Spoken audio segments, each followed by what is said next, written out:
This courtroom thought it was dealing with just another petty theft case. But what started as a simple guilty plea turned into a grilling scandal. Explosive secrets, and a neighbor with a memory sharper than a steak knife. Yeah, you're gonna want to hear this.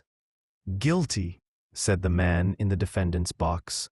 His voice was calm, unbothered, as if he was admitting to stealing a parking spot, not standing trial.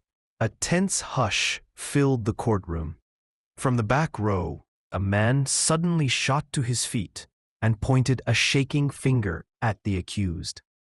"You lying, greasy-fingered backyard menace," he yelled. Murmurs erupted. "Mr. Nathaniel Harris, you stand accused of unauthorized entry into municipal property, theft of propane tanks, reckless endangerment, and destruction of public barbecue infrastructure. On the evening of June 9th, you are alleged to have caused an explosion in Grantville Community Park, destroying 3 picnic tables, melting a park bench, and scorching the hot dog mascot statue.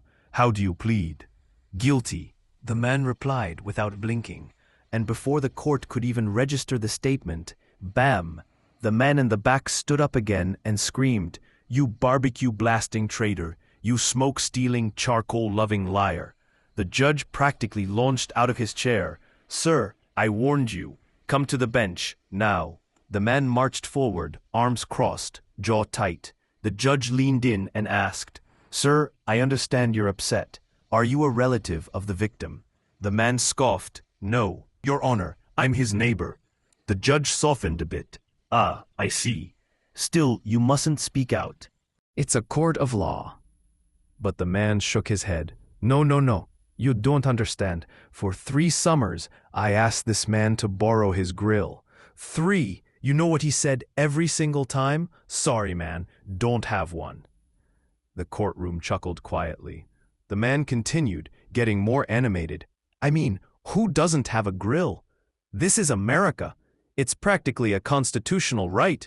And now I find out he's out here running rogue rib cookouts, underground brisket battles, and detonating sausage bombs like he's in a meat-fueled war zone." Even the bailiff was biting back a laugh. The judge sighed. "Please, return to your seat before you turn this into a Food Network courtroom drama. Let's pause here and unpack this smoking hot mess. So, our defendant, Mr. Harris, has apparently been hosting illegal cookouts. But not just any cookouts. These were secret, explosive underground barbecues using stolen propane and a grill that he swore he didn't own. And his neighbor? Oh, his neighbor was petty with a purpose. Because this man hadn't just been denied barbecue access. No, he was denied the truth. And in suburban neighborhoods, that's the kind of betrayal that cuts deeper than overcooked pork chops. The judge took a deep breath and continued with the hearing. "Mr. Harris, please describe the events of June 9th in your own words." The defendant cleared his throat. "It was meant to be a low-key thing. Just a few friends, some ribs, a couple burgers, maybe a kielbasa or 2. The judge interrupted. "Sir, please skip the menu." Mr. Harris nodded. "Right. Well, it was going fine until I tried to connect the 3rd propane tank. Apparently, I may have used the wrong hose." The neighbor jumped from his seat again, shouting, "He used the leaf blower tube." The courtroom burst into muffled laughter. The judge didn't even try to hide his smirk this time. "And then what happened?" the judge asked, already knowing the answer. "Well," Harris replied, "the grill sort of launched." "Launched?" the judge asked. "Yeah, like airborne. It hit the mascot statue. Poor hot dog Harold never stood a chance." You heard that right. The man's grill launched. Like a missile of meaty mayhem, it flew across the park, obliterated a beloved local statue, shaped like a smiling hot dog in a baseball cap, and caused enough collateral damage to shut down the park for 2 weeks. And the whole time, his poor neighbor was sitting 2 doors down, eating cold tuna sandwiches, completely unaware that 5 blocks away, his grill-depriving neighbor was running a full-blown meat rave.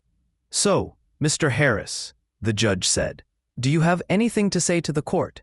"Yes," Harris said. "I'd just like to clarify. I do now understand the importance of using proper propane regulators." The judge sighed again. "I'm sentencing you to 300 hours of community service, starting with rebuilding that hot dog statue." And just like that, the gavel fell. But the neighbor?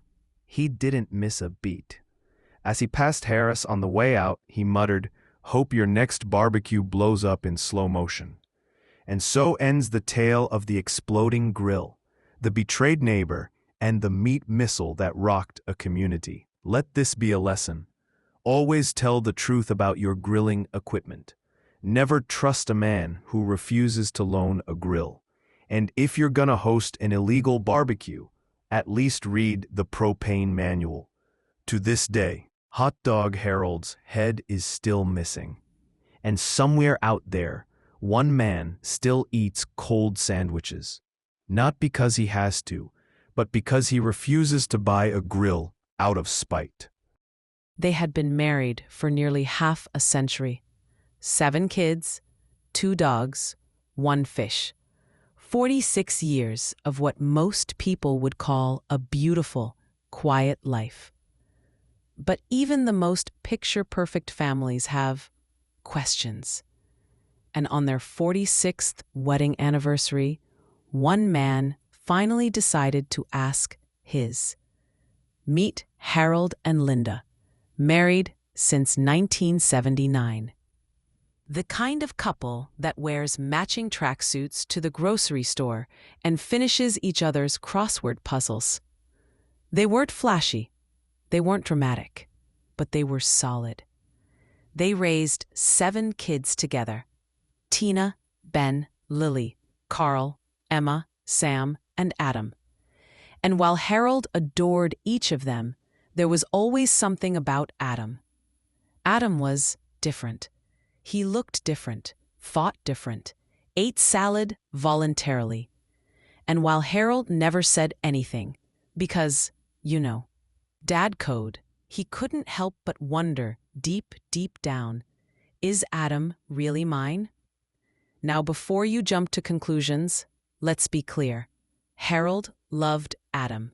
But when you are the only one in the house who doesn't talk to your eggs before eating them, you start to ask questions.